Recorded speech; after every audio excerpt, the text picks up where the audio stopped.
Aujourd'hui, je te propose une rencontre un peu particulière, dans un espace où la technologie rencontre la tendresse et où la voix, même avec des petits bruits bizarres, devient une fois encore un lien vivant.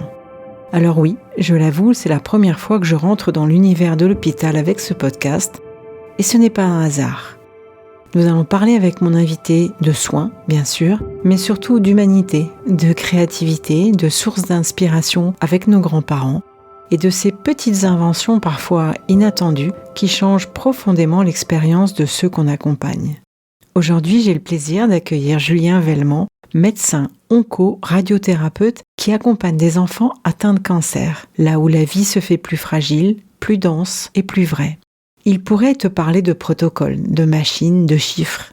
Mais ce qu'il a choisi, c'est d'apporter de la légèreté là où tout est lourd, de faire rentrer son univers geek dans les couloirs de l'hôpital. Et enfin, tu vas l'entendre, de réussir l'exploit avec toute une équipe, d'accueillir les jeunes patients avec un petit robot nommé Miroki pour transformer l'angoisse en curiosité et la peur en sourire. Bienvenue dans la saison 5 de Sweet Papy Podcast. Et si je te disais que dans l'accompagnement de fin de vie de nos proches, il existe parfois des instants comme suspendus, où tu découvres une force en toi que tu ne soupçonnais pas. Alors avant que mes souvenirs ne s'effacent, j'espère devenir ton miroir, celui qui éclaire tes choix, tes fragilités, ta façon d'aimer, que tu sois aidant ou professionnel du soin. Alors abonne-toi pour ne rien manquer de ces instants de passage. Eh bien merci Julien, ravi de te recevoir ici dans Sweet Papy Podcast. Alors je vais rentrer tout de suite dans le vif du sujet. Qui est l'humain derrière le médecin quand il enlève la blouse? Raconte-moi. Bonjour Anne, merci beaucoup en tout cas pour l'invitation. Alors moi je suis, avant d'être médecin, je suis le geek de l'équipe. Tu sais, c'est celui qu'on appelle, que justement mamie m'appelait mon petit technicien. Justement voilà, celui que t'appelles quand ton ordinateur ne marche pas, que ta souris ne marche pas parce que tu l'as pas connecté ou ce genre de petites choses. Et donc c'est mon univers depuis que je suis tout petit, j'ai toujours aimé la technologie, ce qu'on pouvait faire avec.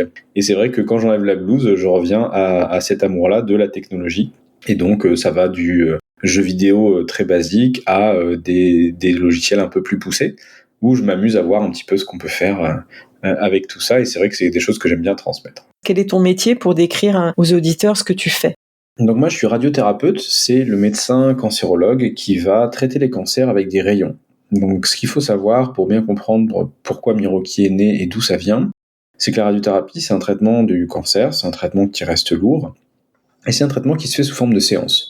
Les gens viennent du lundi au vendredi pour 10 à 15 minutes par jour, pendant parfois 1 à 2 mois, tous les jours dans une grande salle avec fermée, sans fenêtre, puisque c'est vraiment un bunker, le faisceau est très puissant qui doit rester confiné dans un bunker pour recevoir des rayons.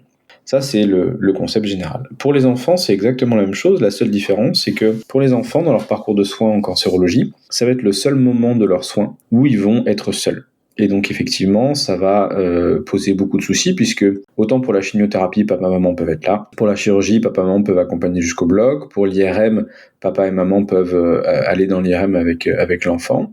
Mais pour ce truc-là, pour la radiothérapie, c'est la première fois qu'on leur dit « Non, là, effectivement, tu ne pourras pas venir dans la pièce. » Et donc, papa et maman ne pourront pas venir dans la pièce. Et donc, ça crée quand même un énorme stress qui se traduit pendant les séances de radiothérapie, parfois par beaucoup de pleurs de la part des enfants, de stress de la part des parents, et de fait, beaucoup de stress de la part des soignants, puisque nous, on est entre les deux à absorber tout ça. Et donc, l'histoire commence avec une petite que j'ai traitée il y a maintenant quelques années, qui s'appelait Charline. Et Charline, elle avait 5 ans. Et c'était, je pense, mon traitement de cancérologie pédiatrique le plus dur. Elle avait 3 endroits à traiter. Et une petite qui a littéralement pleuré tous les jours pendant 2 mois, pendant plus d'1h15. Donc sa séance devait durer 30 minutes. Et en fait, ça durait 1h15 parce que le reste du temps, c'était des pleurs. Et je devais finir par... donc on avait tout essayé, et en gros la seule chose qui marchait c'est quand je prenais la grosse voix et que je disais bon maintenant on arrête et on y va quoi. Donc c'était moi le méchant, mais c'était la seule manière qu'on avait trouvé de la mettre sur la machine pour qu'elle se fasse traiter. Donc c'était très difficile pour moi à vivre, d'une part parce que complètement impuissant de voir que je pouvais pas aider cette petite quand elle était seule dans la pièce, et de me dire que la seule manière qui marchait c'était d'être le méchant, quoi. Donc j'ai assez mal vécu le traitement, on l'a tous mal vécu, hein, mes collègues aussi autour de moi, et cette petite encore plus, et ses parents encore plus, puis ils entendaient leur enfant hurler dans la pièce à côté, donc c'était vraiment horrible. Et donc là-dessus, je me dis, il y a un vrai problème, et j'essaie de trouver des solutions. Les solutions qu'on avait jusqu'à présent en radiothérapie, c'était de l'ordre de la distraction. On a des images, on peut leur passer des films, de la musique, mais c'est de l'ordre de la distraction. Et donc, un jour, je me balade au Japon, puisque j'aime beaucoup le Japon, et je me prends la pluie en plein sur la poire, et je suis complètement trempé, et du coup, je me réfugie dans le premier magasin autour de moi. Et dans ce magasin, il y a un robot qui vient vers moi, et qui, avec un grand sourire, me tend une serviette. Et là, je me dis, c'est quand même fou, ce robot. Il m'a souri, donc ça m'a fait du bien. Il m'a apporté une serviette, donc il m'a rendu service. Et finalement, c'était pas un humain. Et pourtant, ça a quand même marché. Et là, mon cerveau a cliqué en se disant, finalement, on a des robots qui vont dans des endroits où nous, on peut pas aller. Les centrales nucléaires, les robots sur Mars, etc. On a des robots qui sont capables, avec un sourire et juste une petite aide, d'apporter une forme de soin, un prendre soin, on va dire. Et pourquoi on ferait pas les deux ? Un robot qui pourrait aller dans un endroit où nous, on pourrait pas aller, et qui en plus pourrait avoir ce côté « je prends soin ». Et donc c'est là que je me suis dit, il faudrait un robot pour aider les enfants, pour accompagner les enfants dans cette pièce. Et c'est là que commence la quête de chercher le bon robot. Alors ça, c'était un peu long au début, j'étais très enthousiaste, j'ai voulu construire mon propre robot. Donc j'ai pris des cours de robotique sur YouTube, j'ai regardé des tutos, etc. Et puis au bout d'un moment, voilà, je suis pas un génie, et puis il y a que 24 heures dans une journée, donc c'était assez limité. Ça m'a permis d'acquérir un vocabulaire qui me permet aujourd'hui de discuter avec des roboticiens, mais bon, ça s'arrête là, quoi. La deuxième étape, ça a été de contacter donc le laboratoire de robotique à Montpellier, parce que moi je suis basé sur Montpellier, on a un très bon laboratoire de robotique, en leur disant, moi j'ai besoin d'un robot comme ci, comme ci, comme ça. Est-ce que vous pourriez faire ce robot pour moi ? Donc là, ils m'ont dit, oui, c'est possible. C'est 5 ans de développement et 5 millions d'euros minimum. J'ai ni l'un ni l'autre, donc on va trouver autre chose.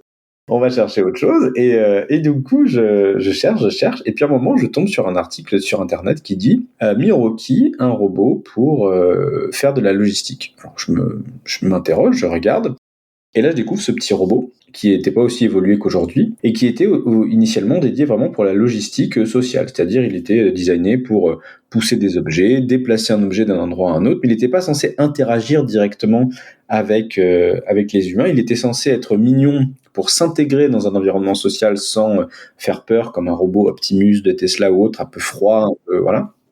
Mais il n'était pas censé interagir, il était censé être dans le fond et pousser des objets, quoi. Et moi, je me dis, c'est ce robot-là que je veux. Donc je contacte le fondateur et je lui dis au culot, vraiment, je lui dis, moi je suis médecin, j'ai un problème, j'ai besoin d'aider les enfants comme ci, comme ça, et votre robot, en fait, il parle pas, mais il pourrait m'aider à accompagner les enfants. Est-ce que ce truc-là, ce projet-là, qui n'est pas du tout votre cœur de métier, ce que vous aviez prévu, est-ce que ça vous intéresse ? Et donc là, le fondateur me dit, oui, c'est génial, ça donne tellement de sens à notre technologie, on y va. Donc il faut quand même acheter le robot, parce que il faut c'est une start-up, c'est un business, hein, il faut pouvoir vendre les robots, donc il faut acheter le robot. Pas de souci.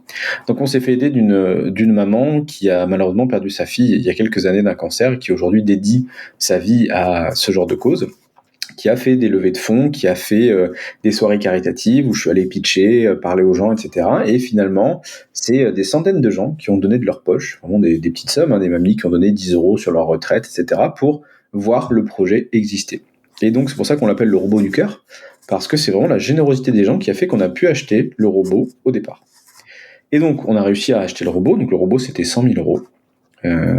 Et donc on a même eu plus que 100 000 €. Les gens étaient hyper généreux, ça a été incroyable.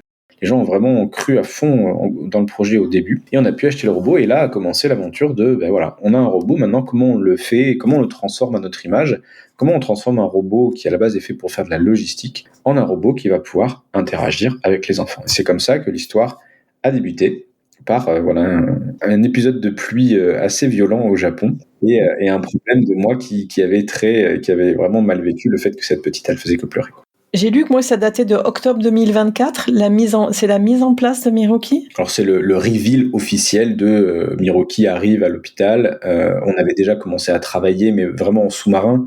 L'idée c'était d'aller chercher les fonds avant pour être sûr que tout cale bien, les autorisations nécessaires auprès de toutes les instances, etc. Et donc en octobre 2024, ça a été officiellement le projet démarre, parce qu'effectivement, officiellement, on a toutes les autorisations, donc on peut y aller, quoi.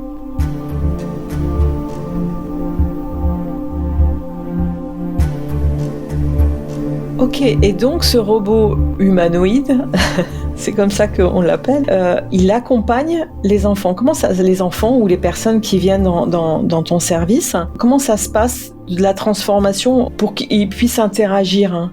On a dû redesigner l'intégralité du parcours de soins pour ça. Effectivement, au départ, il n'y avait pas la place pour le robot puisque chaque temps était dédié à une chose particulière. Et donc l'idée, c'est d'intégrer le robot non pas que dans la pièce de radiothérapie à la fin, ça c'est la finalité, le robot qui accompagne l'enfant dans la pièce, mais il y a toute la partie de préparation en amont de la radiothérapie qui elle aussi est stressante et qui nécessite aussi des étapes très particulières. Donc en fait, on a intégré le robot dès le début, où il est présent aux consultations et surtout au temps d'attente, puisqu'on veut c'est créer un attachement entre l'enfant et la machine pour que finalement, au moment où l'enfant ira dans la pièce avec la machine, ils se disent pas c'est juste un jouet ou un robot, c'est un compagnon qui déjà a commencé à prendre soin de moi avant et qui continue cette sensation-là.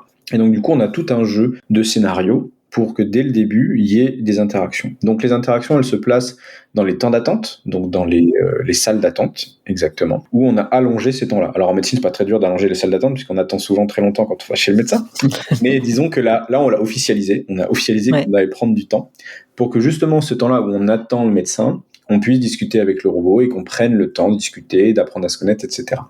Aujourd'hui, la reconnaissance et le jeu, elle n'est pas complètement automatisée. Aujourd'hui, on a un ingénieur robotique qui opère le robot et qui fait, entre guillemets, la mémoire forte du robot. Le robot est capable de se rappeler de petites choses, mais pas de tout. Et il y a aussi une section RGPD qui fait qu'on ne peut pas tout rentrer dans la mémoire du robot. Bien sûr. Donc aujourd'hui, le robot est à moitié automatisé. Le reste du temps, c'est l'ingénieur robotique qui fait la magie, entre guillemets.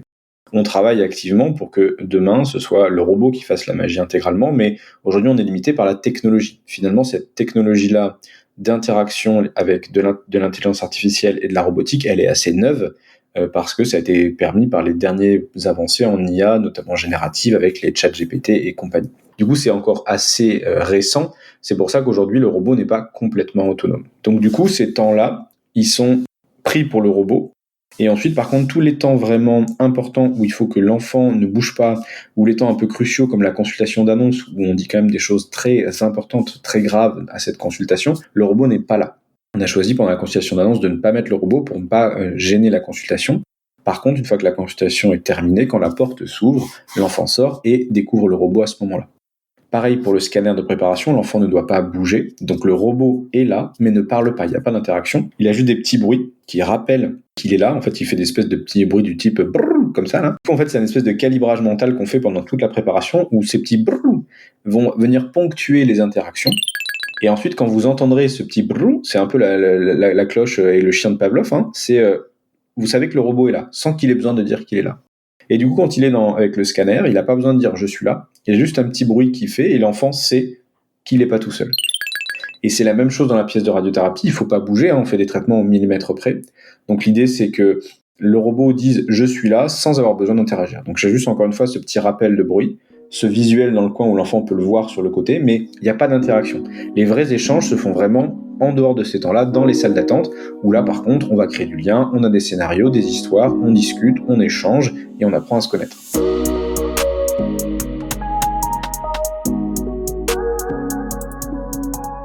Mais vous avez plein d'enfants, quoi. Mais vous avez qu'un seul robot, comment est-ce que vous faites du coup ? Alors aujourd'hui, on a la chance, c'est qu'à Montpellier, les enfants s'enchaînent à la suite. On n'a pas 2 enfants en continu, et même dans les centres de radiothérapie, en général, les enfants sont sur une machine qu'on appelle dédiée, et donc du coup, ils passent à la suite. Donc en fait, on n'a pas besoin de dupliquer le robot, le robot s'enchaîne dès que l'enfant est fait, et c'est celui d'après qui enchaîne. Okay. En fait, on essaie vraiment de pas mettre tout le monde en même temps, justement pour consacrer du temps par enfant. Et ça, on le faisait déjà même avant le robot.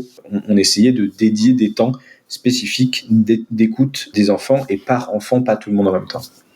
D'accord, c'est pour ça qu'on a un accompagnement individuel avec Miroki. Exactement. Ok.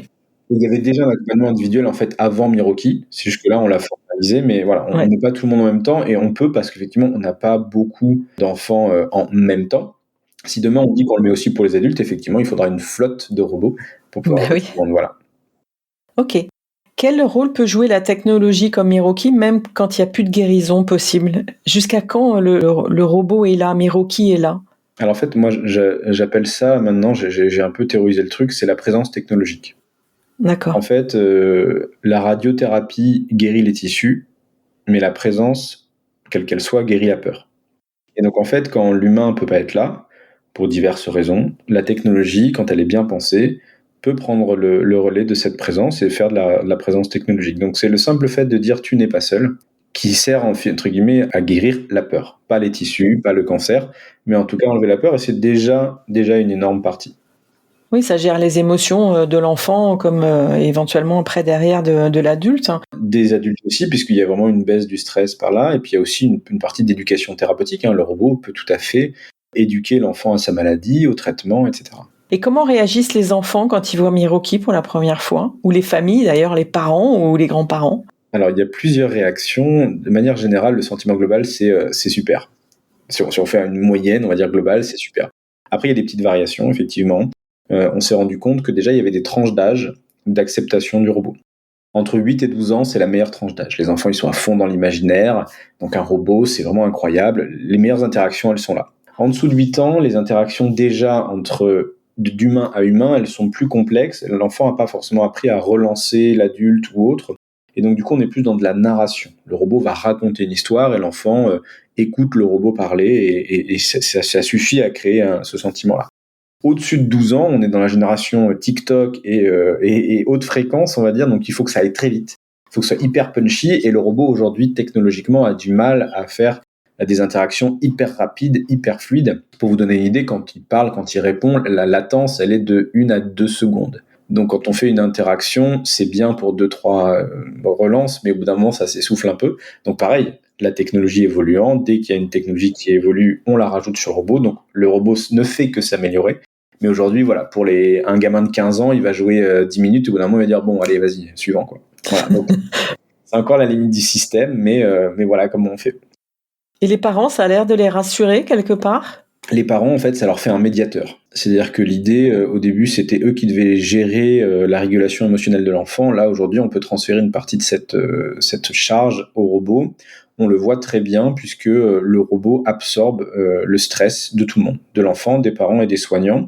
Et ça se traduit par vraiment une diminution de l'anxiété globale, je trouve. Alors, on va la mesurer, hein, on va en parler, mais le ressenti que j'en ai, puisque j'ai fait longtemps la radiothérapie sans le robot, et avec le robot, ça n'a rien à voir. Il y a une espèce on transfère son stress au robot, et l'avantage, c'est comme s'il y a une boîte de conserve, entre guillemets, elle va garder ce stress sans jamais le refaire sortir.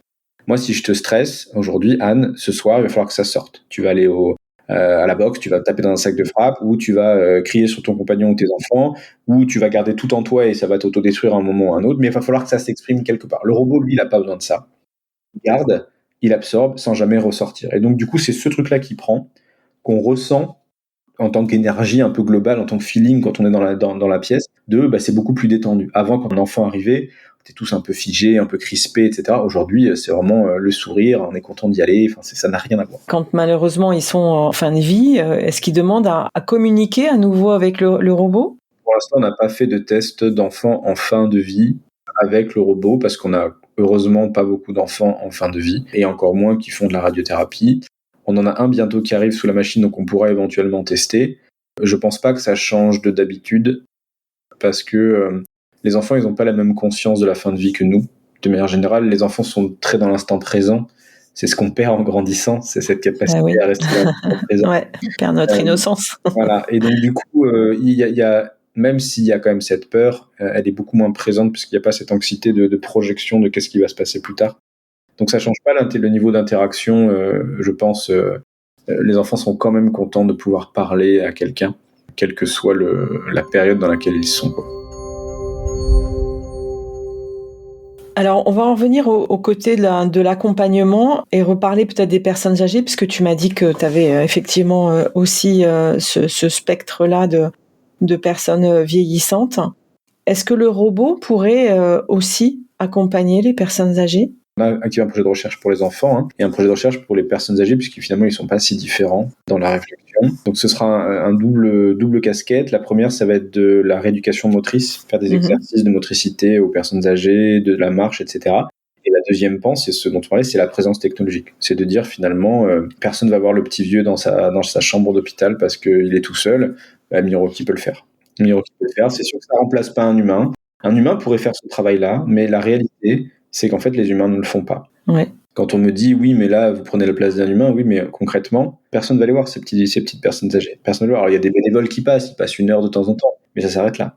On pourrait mettre le robot dans les salles d'attente pour diminuer l'anxiété, raconter une histoire, et cetera. On me dit: «Oui, mais un humain pourrait faire ça». Mais concrètement, personne ne va payer pour, qu'un humain raconte des histoires dans les salles d'attente. Ça se fera pas, en fait. Tous ces espaces-là où on peut mettre de la présence technologique qui, quand même, apporte quelque chose, le robot a sa place. Et j'aimerais peut-être demain être accompagnée par Miroki. Aujourd'hui, c'est un peu tôt, parce qu'il faut que les mentalités changent. Ça va changer aux États-Unis, ça bouge pas mal, hein, dans les EHPAD aux États-Unis. On est en train de réfléchir à comment mettre effectivement des robots, encore une fois, pour de la présence technologique, parce que technologiquement, c'est encore limité pour faire des actions. Mais ne serait-ce que la présence technologique a de la valeur, d'autant plus pour les personnes âgées seules, et d'autant plus maintenant avec les capacités des modèles d'IA génératifs qui nous permettent d'avoir des conversations qui restent certes artificielles, mais qui finalement parfois sont mieux que rien. Pour une petite personne âgée, fragile, toute seule dans son EHPAD, c'est mieux que rien. On est loin de vouloir combler la solitude des jeunes. Quand on me dit oui, le robot pourrait parler à des jeunes qui sont seuls, oui, mais bon, je pense que quand on est jeune, on peut peut-être se motiver et sortir voir le monde, et plutôt que s'enfermer dans un avatar qui va nous parler et qui va confirmer ce qu'on sait déjà. Mais je pense que dans le cadre du soin, chez les personnes fragiles, ça a vraiment de la valeur. Je reste persuadée que c'est ma génération qui, dans 20 ans, sera la plus habilitée à accepter ce genre de choses. Je suis tout à fait d'accord. Aujourd'hui, c'est encore trop peu démocratisé. Aujourd'hui, ça reste encore du domaine du tabou, hein, puisqu'on dit ça va remplacer les gens, etc., etc. Je pense que si c'est bien fait, on remplacera personne. En tout cas, pas dans ces indications-là. Tout à fait. On veut juste rajouter de la présence pour éviter ces temps de solitude qui, je pense que la solitude, ça a des très bons effets quand on est jeune et qu'il faut réfléchir sur soi-même et qu'il faut avancer dans la vie. Quand on a 80 ans et que notre vie est derrière nous et qu'on est abandonné et que notre famille vient plus nous voir, c'est une autre paire de manches. C'est pour ça. Moi, je suis vraiment, moi, toujours très concernée par ça. Alors, Sweet Papy, donc mon premier, mon papa, était pilote de ligne, il était commandant de bord, donc passionné par la technologie. Et je l'ai mis sur un ordinateur pour ses 80 ans. On lui a offert un ordinateur, au moins une journée sur 2 sur le site de la NASA. Voilà, parce qu'il avait été formé aux États-Unis, donc il était pilote américain au départ. Et je sais qu'il était toujours intéressé par ça. Et il est parti, il avait 98 ans. Mon grand-père est décédé à 94 ans et est décédé avec son ordinateur. Il avait entrepris, et c'est un travail magnifique, je le remercie encore, il a numérisé toutes nos photos de famille depuis que je suis petit jusqu'à mes 18 ans. Donc j'ai toutes mes photos de moi qui étaient sur argentique, etc. Il a tout numérisé pour toute la famille. Donc on a tous notre clé USB avec notre vie en fait de 0 à 18 ans dessus. Et ça, je trouve ça incroyable. Et voilà, il a mis du temps à s'y mettre, mais c'est vrai que ça l'a bien aidé. C'est pareil, ma grand-mère avait un ordinateur, faisait du montage vidéo, etc. Côté professionnel, professionnel du soin ou même à l'hôpital, comment on peut soutenir les soignants avec éventuellement un robot ou Alors c'est déjà un peu plus touchy puisqu'il y a 2 paramètres à prendre en compte. La première, c'est les gens ont quand même peur de se faire remplacer. Parce que les gens projettent encore des choses sur le robot qu'aujourd'hui le robot technologiquement ne peut pas faire. Le robot ne peut pas faire une perfusion, le robot ne peut pas changer un pansement, enfin c'est très technique, donc pour moi ça aujourd'hui c'est pas la question. Ouais. La deuxième question qui aujourd'hui par contre a beaucoup de sens et je comprends qu'il se la pose, c'est est-ce que le robot va pas nous rajouter une charge mentale d'utilisation? C'est-à-dire qu'aujourd'hui, si je devais donner le robot sans l'ingénieur robotique, ça ne marcherait pas parce que les soignants diraient moi j'ai pas le temps de m'occuper d'un robot, de l'allumer, de le démarrer, de machin, de trucs, je n'ai pas le temps, mon emploi du temps fait que ce n'est pas possible. Donc pour le gain que j'en ai juste de la présence, et ben tant pis, il n'y aura pas de présence, mais moi j'ai pas le temps. Donc il faut qu'on joue aussi là-dessus, c'est pour ça qu'on essaie de rendre le robot le plus autonome possible. Donc là on est en train de transitionner de l'ingénieur robotique gère tout à c'est dans une application téléphonique ou tablette, on a juste à appuyer sur 3 boutons et le manipulateur en radiothérapie peut opérer le robot avec la tablette. La deuxième évolution, ce sera, on pourra opérer le robot à la voix en lui donnant la consigne. En fait, ça enverra directement la consigne. Et là, on enlèvera un maximum de charge mentale pour pouvoir avoir le robot de manière naturelle sans que ça augmente la charge mentale du soignant. Parce que ça, on nous demande de plus en plus, et moi le premier, on nous demande de plus en plus de rajouter de l'administratif, des choses en plus qui alourdissent la tâche de soins pur. Donc les soignants ne veulent pas d'un énième truc comme ça qui leur alourdirait la tâche. Donc c'est pour ça qu'il faut qu'on travaille vraiment à ça, mais il y a quand même une partie au départ d'acclimatation et de réflexion à comment on va intégrer le robot dans le scénario. C'est-à-dire qu'aujourd'hui, les manipulateurs ont des scénarios pour les enfants où on va les amener sous la machine. Et ben, il a fallu réfléchir à comment on intègre le robot dans le scénario global pour que ça matche dans tout point de vue. Donc ça, c'était la partie rigolote. Mais il faut que derrière, voilà, ça fonctionne bien, ce soit fluide. C'est Steve Jobs qui disait qu'une bonne technologie s'efface, on ne la voit plus. Effectivement, si à chaque fois je dois allumer mon interrupteur, je dois faire 10 000 trucs pour avoir la lumière, là c'est exactement pareil. Si à chaque fois je dois avoir le robot, il faut allumer une centrale nucléaire, c'est pas possible, quoi. Est-ce que ça peut être aussi un compagnon pour les soignants, pour qu'ils déchargent aussi? On parlait des émotions tout à l'heure. Complètement. C'est vraiment ce que j'observe, c'est les enfants, les C'est pas parents, pour prendre la place de la psy qui tourne dans vos services, Non, mais ça absorbe une partie parce que justement, encore une fois, c'est un médiateur. C'est-à-dire que comme l'enfant va se confier en partie un petit peu au robot et que l'enfant va jouer un petit peu avec le robot, tout ce temps de jeu, le manipulateur il peut s'en servir pour faire autre chose, pour préparer la pièce, pour allumer les machines. Donc il y a vraiment une espèce de transfert de stress en disant écoute, tu gères, voilà, t'es la nounou du gamin pendant 2 minutes. Moi, pendant ces 2 minutes, ça va me permettre d'avoir le temps de faire les choses bien derrière. Et donc, c'est une fois passé, je vous dis, ce cap de il a fallu s'acclimater, comprendre ce que le robot pouvait vraiment faire versus ce que j'avais prévu dans ma tête qu'il pouvait faire. Il y a vraiment ce compagnonnage de dire, il est là vraiment pour m'aider, c'est un outil au service de mon scénario pour que l'enfant finalement arrive à aller sur la pièce. Parce que le moment le plus crucial en radiothérapie, c'est pas une fois que l'enfant est allongé. Ça, c'est très facile une fois que l'enfant est allongé, c'est amener l'enfant à s'allonger sur la table de radiothérapie. Alors que chez l'adulte, paradoxalement, c'est l'inverse. Les adultes n'ont aucun mal à s'allonger et ça se passe mal quand ils s'allongent où ils se rendent compte qu'ils sont allongés et que ça va commencer. Il y a des instants comme ça qui sont pas, qui prennent pas en compte de la même manière. C'est exactement ça. Concernant les auditeurs, par exemple, qui vont nous écouter, comment est-ce que on peut soutenir ou relayer le projet Miroki? Alors, il y a plusieurs manières. La meilleure manière, c'est d'en parler, comme on le fait aujourd'hui. C'est pour ça que moi, je fais ce genre d'interview. C'est pour faire connaître, pour faire comprendre aux gens que la technologie, quand elle est bien pensée, elle peut vraiment faire de belles choses. Et juste mettre ça dans l'esprit des gens, puisque aujourd'hui, on est bombardé d'informations qui nous disent soit le contraire, soit des choses qui font peur. Donc, c'est aussi montrer qu'on peut bien faire les choses. Moi, je publie sur le robot toutes les semaines sur mon LinkedIn pour expliquer les coulisses, comment ça se passe, comment on voit les choses, qu'est-ce qu'on a appris, etc. Et les gens aiment beaucoup, donc faut pas hésiter à aller lire ça et repartager ça. Puisque l'idée, donc on n'en a pas parlé, mais l'idée, mon ambition, moi, c'est de faire ça au niveau du monde. C'est-à-dire qu'il y a à peu près 140 000 enfants par an dans le monde qui auront de la radiothérapie. L'idée, c'est qu'un jour, peut-être, tous ces enfants-là auront un robot pour les accompagner dans la pièce pour qu'ils soient plus jamais seuls. Ça commence à se concrétiser puisqu'il y a plusieurs centres en France de radiothérapie qui vont prendre le robot. Donc on va pouvoir faire, entre guillemets, une force de frappe française. Et j'ai rendez-vous bientôt au Japon, parce que le Japon aussi est intéressé. Donc voilà, donc l'idée c'est d'aller... Ça fait le tour, hein. C'est beau, hein. C'est ça, c'est d'aller développer ça pour que, effectivement, on puisse offrir un jour aux enfants ça. Donc c'est le partager pour le connaître. Et après, au niveau financier, on a déjà beaucoup d'aide au niveau financier. Mais si jamais vous voulez donner un don à l'Institut du cancer de Montpellier, en précisant que c'est un don pour le robot, est toujours, bien sûr, tout à fait possible, quoi. Ok, je mettrai tous les liens dans l'épisode. Mais le mieux, c'est le bouche à oreille d'en parler. C'est ça qui a le plus de poids. Bien sûr. C'est aussi pour ça que j'ai souhaité te donner la parole et puis parce que c'est vraiment important.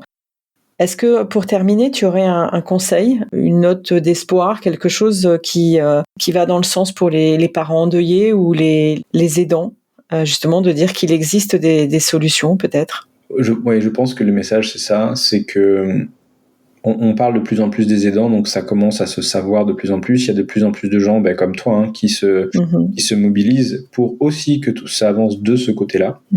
Alors on peut appeler ça un truc de riche, hein. Effectivement, quand on voit, moi j'ai beaucoup d'étudiants qui viennent du Maghreb ou autres, quand ils voient ce qu'on fait pour les aidants, ils disent attendez, nous déjà on n'arrive pas à soigner tous nos gars, donc les aidants on verra plus tard, la sexualité on verra plus tard, tout ça on verra plus tard. Ouais. Puis nous on fait tout en famille, de toute façon on n'a pas besoin des autres. C'est un fait. C'est un fait aussi que nous on a dépassé ce stade-là, donc c'est normal qu'on ait ces préoccupations-là aussi et qu'on ouvre le chemin là-dessus. Donc voilà, tout est à créer. Donc finalement il y a beaucoup de place pour ceux qui veulent aider, comme toi, qui veulent créer des choses. Il y a tout est à faire presque. Donc il faut se lancer. Il faut pas hésiter à se regrouper pour augmenter la force de frappe. Mais voilà, tous les jours il y a des solutions. Moi tous les jours on m'appelle pour me dire j'ai créé ci, j'ai créé ça. Qu'est-ce que tu penses de ci, qu'est-ce que tu penses de ça? Donc faut pas hésiter. On a aujourd'hui des outils qui nous permettent de créer au moins des prototypes pour valider une idée. Donc faut essayer. et se lancer. Parce que voilà, demain, peut-être qu'un jour on trouvera des choses qui, mises toutes ensemble, feront que être aidant, ce sera beaucoup plus facile et beaucoup plus simple pour tous. Donc moi, je désespère pas. La technologie évolue, elle sera ce qu'on en fera.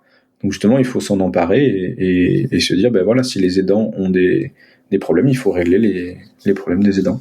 Super, merci 1000 fois pour cette interview passionnante. Je voudrais terminer par une petite chose, c'est est-ce que tu pourrais me décrire une activité que tu as aimé faire avec tes grands-parents, avec tes sweet papy et mamie? Avec ma grand-mère paternelle, j'adorais lire. Je lis énormément.